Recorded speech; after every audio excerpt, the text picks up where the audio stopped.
Sleeping Beauty. Chapter 1. The Curse. There once lived a brave king and his fair queen. For years, they wanted to have children. Finally, the queen had a baby girl. Her birth was celebrated throughout the kingdom. There were 7 magical fairies in the land. The king and queen asked them to be the baby's godmothers. The fairies' gifts would make any baby perfect. They would provide the baby with grace and goodness. The king gave a party for the fairies. There was a table with 7 places. The fairies all sat down to eat. Then an old fairy walked into the room. No one had invited her because they thought she had died. She had lived alone in a tower for 50 years. The old fairy said angrily, "Insult me, will they? I'll teach them something." A younger fairy heard her. She wanted to prevent it when the old fairy did anything awful. The youngest fairy gave the baby beauty. The next gave her wit. The third gave her grace. The fourth made her an excellent dancer. The fifth made her a wonderful singer. The sixth gave her musical talent. It was now the old fairy's turn. Angrily she said, "The princess will cut her finger on a spindle and die." Everyone was shocked. The younger fairy stepped up to the baby. She said, "Do not fear, your majesties. I can't undo this wicked curse, but I can change it. When the princess cuts her finger, she will not die. She'll sleep for 100 years. She will be awakened by a handsome prince." The king wanted to protect his daughter. He made a law. There should be no spindles in the kingdom.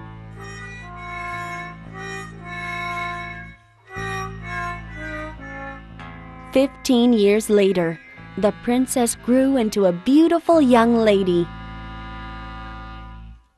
One day, she decided to explore the castle. She found a tiny room high up in the castle. In the room, she saw an old woman. In her hand, she held a spindle. The princess had never seen it before. "Please, what is that?" asked the princess. "This is a spindle, my dear," said the old woman. "How beautiful! May I see it?" asked the princess. As the princess reached out, she cut her finger on the spindle. She fell on the floor. She came to sleep. The king ran to the young princess. He now knew that the curse had come true. The king placed Sleeping Beauty in a beautiful room. The magic sleep increased her beauty. Her cheeks and lips became rosy. There was a soft sound of her breathing. The good fairy who saved the princess's life came to the palace and said, "The princess might be sad if she wakes in an empty castle. I'll give her company and servants."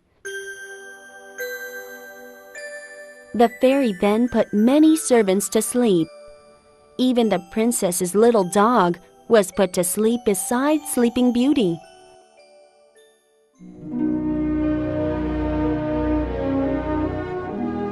The king and queen went off to live in another place. The fairy made a forest of trees grow around the castle. The trees were very thick. Sleeping Beauty was safe from the outside world.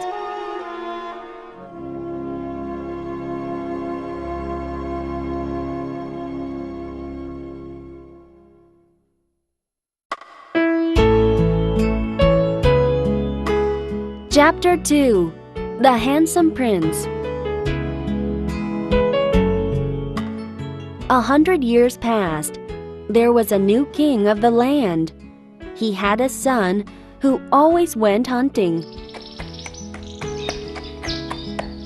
One day, the prince saw the castle towers in the forest. The prince went into the thick forest. As he came near the castle, the vines and trees magically separated. He could pass through the forest. Everything was silent in the courtyard. People were sleeping everywhere. Finally, the prince came to a golden room. There, on a high bed, was the most beautiful lady he had ever seen. The prince touched her hand, and the lovely princess woke. She looked at the prince as if she had always known him. "Is that you, my prince?" she whispered. "I've waited a long time for you." The prince's heart jumped for joy. "I have fallen in love with you," answered the prince. He asked the princess to marry him, and she agreed.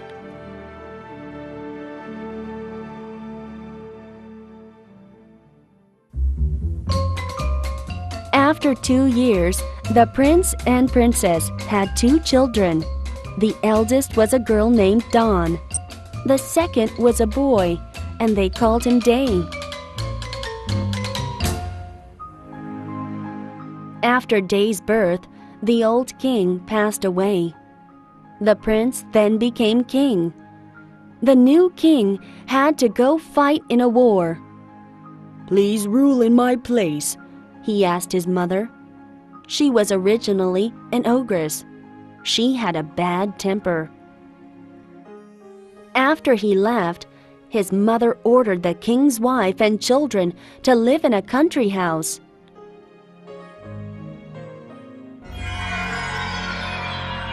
The king's mother called the cook and said, "I want to eat little Dawn for dinner tomorrow." The poor man knew that he could not argue with an ogress. So he got his knife and went to Dawn's room. However, the man could not hurt the smiling child. Instead, he chose a young lamb from the barn. He prepared it for dinner the next day. The ogress queen greedily ate up all the lamb. "She's even tastier than I'd imagined," she said.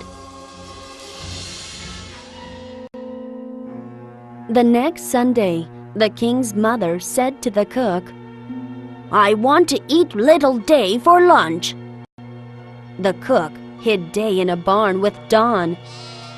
Then he prepared a tender young goat for lunch.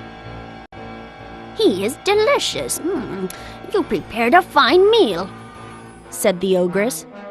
"Now I shall eat the queen." So the cook hid the queen in the barn with the children, and then cooked a young deer. The ogress ate all of it. She was very pleased. She planned on lying to her son. She would tell him that wolves had eaten his family. One day, the ogress went walking. She walked past the barn and heard children laughing. She heard a mother's voice hushing them. It was the young queen with her children. The ogress was angry because she had been tricked. "Get the biggest pot in the kingdom. Put it in the courtyard. Fill it with snakes, toads, and some spiders," she said. "I'll throw the queen, the children, and the cook in it to die, and I'll love watching." The next day, the ogress's servants prepared everything. They were ready to throw the young queen into the pot. Suddenly, the king rode through the gate. "What on earth is going on here?" he demanded. No one dared to speak. The ogress was furious. She knew that she couldn't always have her own way, so she jumped into the pot. The snakes and spiders instantly ate her. The king was upset for a while. However, his sadness gradually disappeared. He was happy to be with his beautiful wife and his two pretty children.